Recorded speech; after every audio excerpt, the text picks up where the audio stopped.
મારી પાસે સંપત્તિ શું છે એ તમને કહી દઉં. આ બહુ આ હૃદયથી વાંચે, આ કોઈ પ્રલોભન કે દેખાડો નથી. મારી પાસે સંપત્તિ શું છે તમને કહું. એક પાઘડી,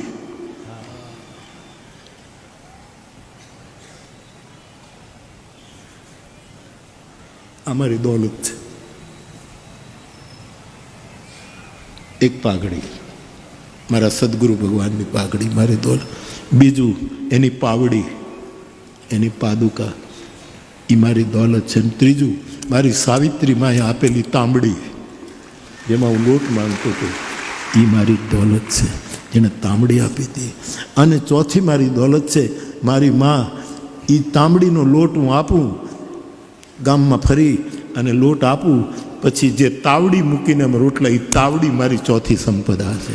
તો પાવડી, પાઘડી, તાવડી, તાંબડી અને પાંચમી સંપદા આ મારી નાવડી છે. ભવસાગર કહ પાર જો પાવા, જેને ભવસાગર તરવો હોય એને રામકથા દ્રઢ નાવા. આ મારી નાવડી, આ પાંચ નાવડી એ મારી સંપદા છે.